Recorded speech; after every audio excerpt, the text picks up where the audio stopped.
লোকসভা নির্বাচনে সংখ্যাগরিষ্ঠতা হারিয়ে সরকার গঠন করতে জোটের উপর ভরসা করতে হচ্ছে ভারতীয় জনতা পার্টি বিজেপিকে। মঙ্গলবার সবকটি আসনের চূড়ান্ত ফল প্রকাশের পর ৫৪৩টির মধ্যে ২৪০টি আসন পায় বিজেপি। এদিকে আগামী শনিবার তৃতীয়বারের মতো প্রধানমন্ত্রী হিসেবে শপথ নিতে যাচ্ছেন নরেন্দ্র মোদি। এরই মধ্যে রাষ্ট্রপতি দ্রৌপদী মুর্মুর সাথে দেখা করেছেন। বিস্তারিত রায়হান মুন্সির ডেস্ক রিপোর্ট।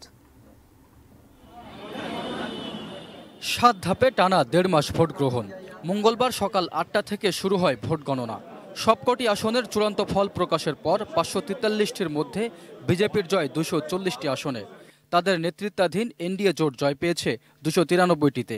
অন্যদিকে কংগ্রেস জিতেছে ৯৯টি আসন, আর তাদের নেতৃত্বাধীন ইন্ডিয়া জোট জয় পেয়েছে ২৩৪টিতে। নির্বাচনের ফলাফলে বিজেপি এককভাবে সর্বোচ্চ সংখ্যক আসন পেলেও সরকার গঠনে তাদের ভরসা জোটের সমর্থন।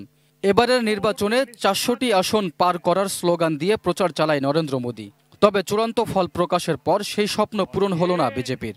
এমনকি বিজেপির ঘাঁটি হিসেবে পরিচিত উত্তরপ্রদেশেও সুবিধা করতে পারেনি তারা। ধরাশয়ী অনেক হেভিওয়েট প্রার্থীরাও। ভারতের সরকার গঠনের জন্য প্রয়োজন ২৭২টি আসন। ফলে এবার বিজেপিকে সরকার গঠন করতে হলে নির্ভর করতে হবে প্রধান দুই শরিক নীতিশ কুমারের জেডিইউ ও অন্ধ্রপ্রদেশের চন্দ্রবাবু নাইডুর দল তেলুগু দেশম পার্টি টিডিপির ওপর। এই দুই দলের সম্মিলিত আসন ২৮টি।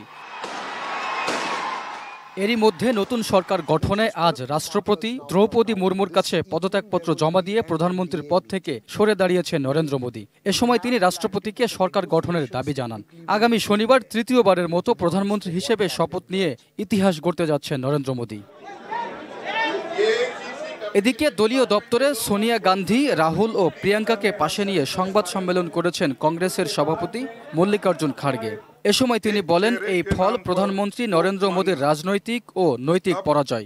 স্পষ্ট হয়ে গয়া হ্যায় কি ये मैंडेट मोदी जी के खिलाफ गया है। নির্বাচনে এককভাবে জয়ী হবার নিশ্চয়তা দিলেও জনতা তার বিরুদ্ধেই মত দিয়েছে মন্তব্য তার।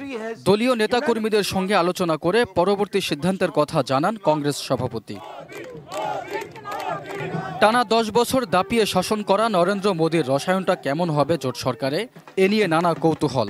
সাবধানেই তাকে পা ফেলতে হবে বলে মত রাজনৈতিক বিশ্লেষকদের। Raihan Munshi, desk report, ATN news.